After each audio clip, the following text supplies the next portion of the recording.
Hello students. तो हम अपना आज का लेक्चर स्टार्ट करते हैं। लास्ट लेक्चर में मैंने आपको प्रोडक्ट ऑफ वेक्टर्स के बारे में बताया था, उसी को हम आज यहाँ पर कंटिन्यू करने वाले हैं। मैंने आपको बताया था कि जो प्रोडक्ट ऑफ वेक्टर्स होते हैं, वेक्टर के प्रोडक्ट्स दो टाइप के होते हैं। देखिए, प्रोडक्ट मतलब आप समझ सकते हो मल्टीप्लिकेशन, ठीक है।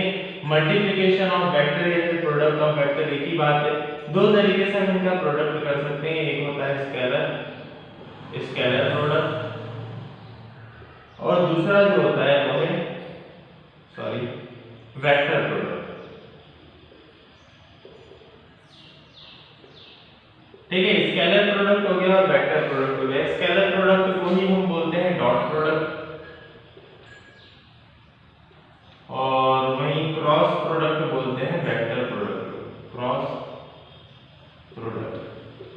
आपको ये रिप्रेजेंटेशन याद रखना है कि डॉट प्रोडक्ट को हम क्या बोलते हैं, स्केलर प्रोडक्ट बोलते हैं, ठीक है। क्योंकि अब आगे जब हम वेक्टर्स जब भी सॉल्व करेंगे या फिर उनका मल्टीप्लिकेशन जब भी सॉल्व करेंगे तो हम डायरेक्टली उनको डॉट प्रोडक्ट और क्रॉस प्रोडक्ट ही बोलेंगे, ठीक है। तो आपको पता होना चाहिए जनरल नॉलेज के लिए कि क्रॉस प्रोडक्ट को ही वेक्टर प्रोडक्ट बोला जाता है या फिर डॉट प्रोडक्ट को ही स्केलर प्रोडक्ट बोला जाता है, ठीक है। तो स्टार्ट करते हैं हम आगे। देखो, सिंपली मैं यहाँ पर कुछ ऑपरेशंस परफॉर्म करूंगा। सबसे पहले हम डॉट प्रोडक्ट सीखेंगे कि डॉट प्रोडक्ट हम कैसे निकालेंगे, ठीक है। तो यहाँ पे मैंने कंसीडर किया है कि ए वेक्टर है और उसकी वैल्यू यहाँ पर दी हुई है 4i plus 6j minus 8k, ठीक है। 4i plus 6j minus 8k। B vector यहाँ पर दिया हुआ है जिसकी वैल्यू है 2i plus 3j minus 4k। ये दो वेक्टर्स दिए हुए हैं। ये दोनों वेक्टर्स किसी लाइन को रिप्रेजेंट कर रहे हैं, किसी क्वांटिटी को रिप्रेजेंट कर रहे हैं, ठीक है।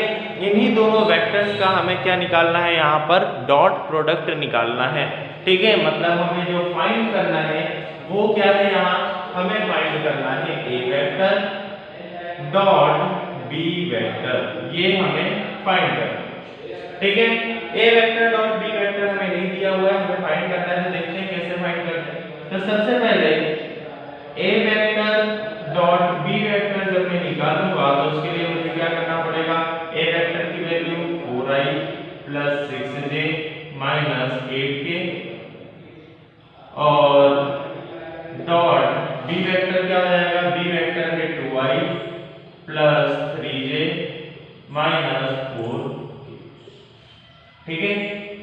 ये दोनों वेक्टर्स हो गए, दोनों को मैंने किस में लिख दिया, डॉट में लिख दिया। अब इसको सॉल्व करते हैं। सॉल्व कैसे करोगे, सबसे पहले आप करो 4i का 2i से मल्टीप्लाई, ठीक है। जैसे हम नॉर्मली मल्टीप्लिकेशन को सॉल्व करते हैं वैसे ही करेंगे।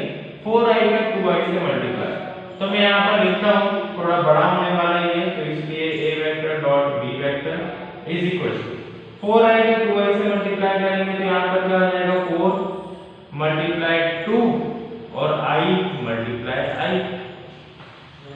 क्या हो जाएगा, 4 मल्टीप्लाई 2 और i मल्टीप्लाई i। देखो, मैं अलग अलग इसलिए लिख रहा हूँ क्योंकि इनका कुछ मीन है जो कि मैं आपके आगे आपको बताने वाला हूँ। अभी सिंपली इतना समझ लो कि हम नंबर्स को एक साथ लिखेंगे और ये जो भी i j k हैं इनको हम एक साथ लिखेंगे, ठीक है। क्यों, क्योंकि इनका कुछ मीन होता है। 4 × 2i 4i का 3j से जब हम करेंगे तो यहाँ पर क्या आ जाएगा, देखो 4i का 2i से किया तो ये आ गया, फिर 4i का 3j से करेंगे तो प्लस 4 × 3 और i × j। आया समझ में? आगे बढ़ते हैं। 4i का माइनस 4 कैसे, तो माइनस 4 × 4 और i × k। क्लियर? आगे बढ़ते हैं। 4i वाले टर्म खत्म हो गए, 6j तो प्लस 6j का 2i से तो 6 × 2 i × j है ना, हाँ i × j मतलब j × i, sorry j × i। ऐसा में आगे बढ़ते हैं। 6j का 3i से तो प्लस 6 × 3 और यहाँ पर क्या आ जाएगा, j × j। आगे बढ़ते हैं। 6j का -4 कैसे, तो यहाँ पर -6 × 4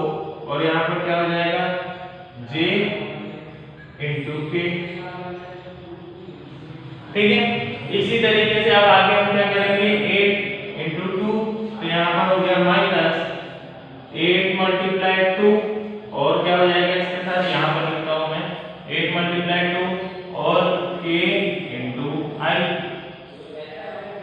8 का 3 से तो minus 8 multiply 3 k multiply j, आगे 8 का इससे तो माइनस माइनस प्लस 8 मल्टीप्लाई 4 और k मल्टीप्लाई 2।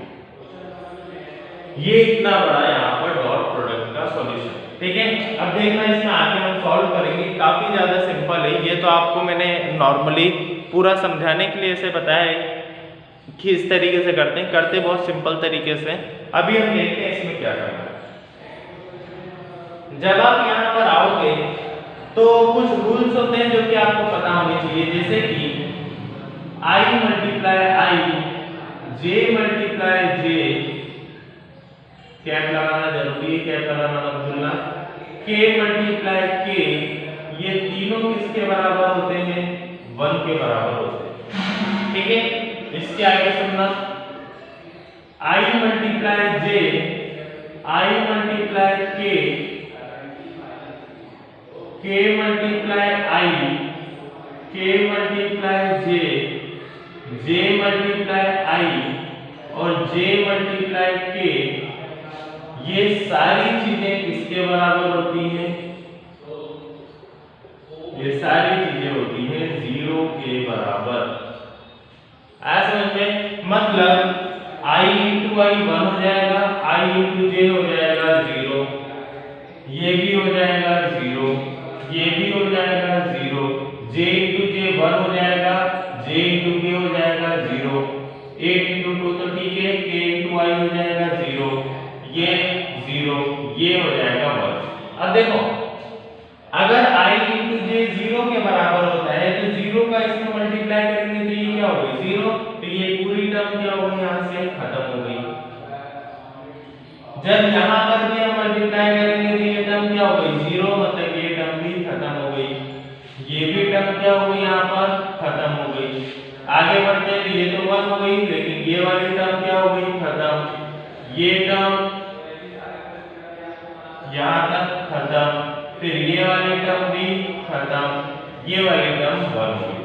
अब आप देख सकते हो क्या क्या बचा, सिर्फ हमारे पास बचा है ये, फिर ये और फिर ये, तो यहाँ पर लगाते हैं। देखो 4 इंटू 2 8, i इंटू आई 1 हो गया, इसके आगे क्या है प्लस, तो यहाँ पर लगाया मैंने प्लस 6 इंटू 3 6 3 24, सॉरी 6 3 18, तो यहाँ पर हो गया 18, j इंटू j 1 हो गया, तो उसको हटाओ। आगे क्या था ये, तो यहाँ पर माइनस माइनस प्लस हो गया था, प्लस 8 इंटू 4 8 4 32 और k इंटू k 1 हो गया, हटाओ इसको भी। 18 और 32 कितना होगा 50, 50 प्लस 8 कितना हो गया आंसर 58, ये हो गया इसका आंसर। आया समझ में? तो इस तरीके से हम डॉट प्रोडक्ट को सॉल्व करते हैं। आगे चल के आपको 12th में इसकी एक पूरी यूनिट आने वाली है जिसमें 3-4 चैप्टर्स रहेंगे, तो आपको इनको बहुत अच्छे से सॉल्व करते आना चाहिए। अब देखो ये तो थोड़ी हो गई टफ मेथड, जब आपको पता नहीं था कि ये सारी चीजें क्या होती हैं 0 के बराबर और 1 के बराबर होती है। अब आपको पता चल गया है तो इसी को मैं थोड़ा सा सिंपल बना देता हूँ। वीडियो पॉज करके अगर आपको नोट करना हो तो नोट कर लेना। अब इसको मैं थोड़ा सा सिंपल बना देता हूँ। आंसर याद रखना 58 आ रहा है, मैं यहाँ पर लिख लेता हूँ आंसर क्या आएगा 58 आएगा। हम 58 ही लेके आएंगे, कैसे ये देखते हैं। तो a vector dot b vector is equal to, आप क्या करो सिर्फ और सिर्फ 4i का 2i से, 6j का 3j से और 8k का 4k से इनका मल्टीप्लाई करो। 4i का 2i से, तो 4 2 8, i into i 1 हटा दो। 6j का 3j से, तो 6 3 18 और j into j 1 को हटा दो। से फिर 8k का 4k से, तो माइनस माइनस प्लस 8 4 32 और k into k 1 हो गया, इनको प्लस करो क्या आएगा 58 आएगा। ठीक है, तो आप जब भी डॉट प्रोडक्ट निकालोगे तो आपको मल्टीप्लाई कहां का जे में और k का k में। आपको हर रिस्पेक्ट में मल्टीप्लाई करने की कोई जरूरत यहाँ पर नहीं है, ठीक है। तो आप जब भी डॉट प्रोडक्ट को सॉल्व करोगे तो आपको कुछ इसी तरीके से उसको सॉल्व करना है। मैं आगे आपको एक आध क्वेश्चन और दे देता हूँ घर पे प्रैक्टिस के लिए, तो वो आप वहां पर सॉल्व कर सकते हो। इसको रफ कर रहा हूं मैं, ये रूल्स को आप नोट कर लेना जिससे कि आगे आप ना भूलो। ऐसे तो सिंपल ही है बहुत ज्यादा, तो इतनी ज्यादा कुछ प्रॉब्लम उसमें नहीं आएगी। ए वेक्टर की अगर हम बात करें तो मैं आपको देता हूं 2i plus j minus 3k और i minus j minus k। आपको इसका डॉट प्रोडक्ट निकालना है, ठीक है। ये आपके लिए होमवर्क है, तो इसको आपको सॉल्व करना है और इसका डॉट प्रोडक्ट निकाल के सेंड करना है, ठीक है। कल सेकंड लेक्चर में हम देखेंगे कि क्रॉस प्रोडक्ट हम कैसे निकालते हैं, ठीक है। आज के लेक्चर में इतना ही, थैंक यू।